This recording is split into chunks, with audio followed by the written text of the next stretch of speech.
Di, j'allais dire président, docteur Eric Di, je ne sais plus quel titre vous convient le mieux. Ben, merci. Le titre qui conviendrait le mieux, évidemment, docteur, comme vous le dites, parce que je suis titulaire d'un doctorat d'études supérieures. Mais à côté de ça, en tenant compte du nombre d'activités dans lesquelles nous sommes impliqués, des responsabilités qu'on a accepté de prendre ça et là, évidemment, nous portons beaucoup de titres, si vous voulez les appeler ainsi. Je suis président de l'association des Ivoiriens de la vallée du Delaware, AIDV en abrégé, depuis l'année 2003 officiellement. Et chaque fois, évidemment, chaque 2 ans, il y a eu l'Assemblée générale ordinaire qui m'a réélu à la tête de cette association. À côté de ça, il y a au niveau de Philadelphie la coalition des communautés africaines qu'on appelle Africom Philly, dont je suis l'un des membres fondateurs. Aujourd'hui, j'assume le rôle de chairman, comme on le dit, du comité directeur. Il y a la commission municipale chargée des affaires des immigrés caribéens et africains au niveau de la mairie de Philadelphie. Je siège aussi là-bas, mais juste en qualité de membre. Et il y a bien d'autres organisations de ce genre au niveau de Philadelphie et même de l'État de Pennsylvanie où nous intervenons à titre individuel ou bien pour représenter ces organisations. Vous avez aussi mentionné d'autres organisations telles que ADDD. Bon, ADD est une organisation qui a été créée il n'y a pas trop longtemps. C'est la diaspora africaine pour le développement et la démocratie.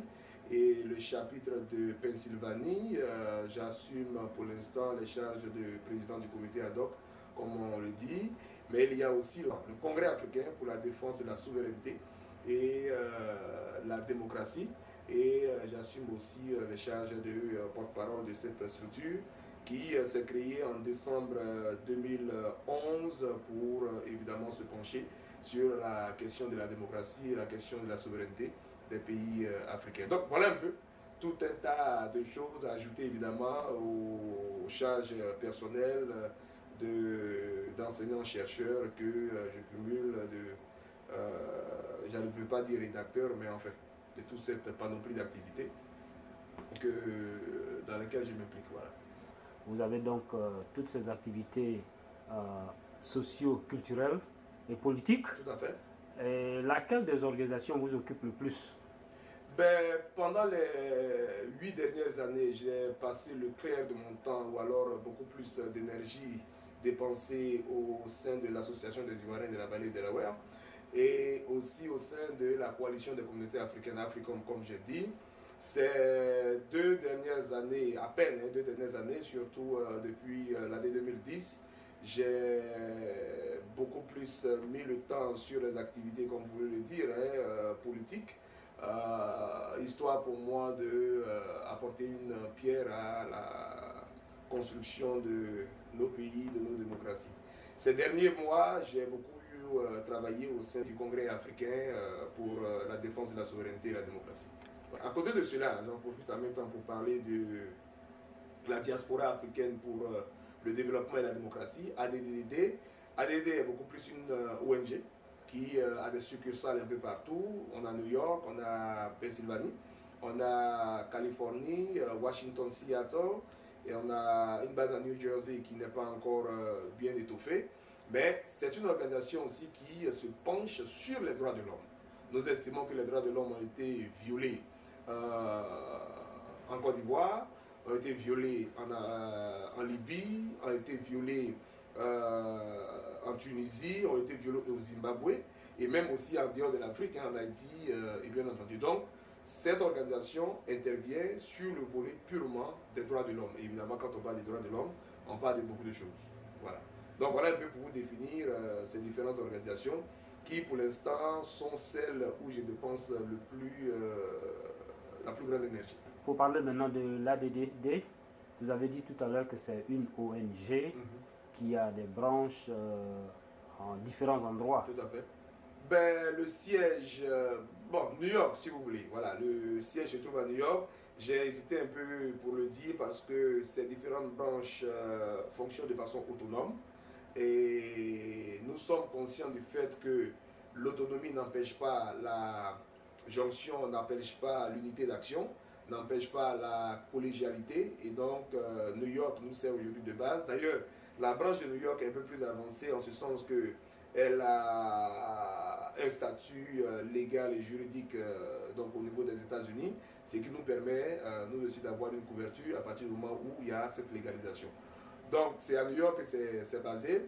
Nous sommes en Pennsylvanie, mais nous l'appelons la vallée du Delaware parce que certains de nos membres viennent de l'État de Delaware. Il y a Chicago, comme j'ai dit. Il y a Washington, Seattle qui aussi essaie de pousser des ailes. Et il y a Californie. Donc, à ce stade, les bases les plus actives sont la base de New York, la base de Philadelphie, Pennsylvanie donc, et la base de Californie. Voilà, au niveau de ADDD. Et votre credo, c'est le droit de l'homme. Au niveau de l'ADD, ce que nous avons défini, c'est les droits de l'homme parce que nous constatons que la chose la plus facile qui se produit dans les pays africains surtout, c'est les violations des droits de l'homme. Si vous prenez le cas de la Côte d'Ivoire qui encore nous sert de référence, le cas du Zimbabwe, le cas de l'Haïti même, et même le cas de la Libye par exemple, à partir du moment où la souveraineté des États est violée, il y a aussi les droits de l'homme qui sont violés. Vous avez pu assister, vous vous souvenez de tous les bombardements qu'il y a eu. Nous pensons à ce stade-là que la rhétorique des droits de l'homme utilisée par les organisations internationales et même par la communauté dite internationale, cette rhétorique-là, nous ne pouvons pas laisser ces organisations à se l'approprier. Nous devons... À qui vous voulez vous adresser d'abord en premier? Aux Africains ou bien à ceux qui dirigent ce monde? Il y a l'opinion publique. Pour nous qui sommes aux États-Unis, nous pensons que les élus américains sont très portés sur l'opinion de leurs électeurs et de ce qu'on appelle, oui, de leurs électeurs et de leur peuple. Donc, c'est ce peuple-là qui reçoit les informations qui sont diffusées par CNN, qui reçoit les informations, et c'est ce peuple-là, donc, à ce peuple-là qu'il faut s'adresser. Donc, qui est-ce qu'on veut toucher pour répondre avec question de façon très précise après ce développement? Il y a l'opinion publique américaine, il y a le peuple américain qu'il faut toucher. Il y a en dehors d'eux aussi les élus qu'il faut toucher. Parce que c'est vrai que les gens sont élus, mais ne sont pas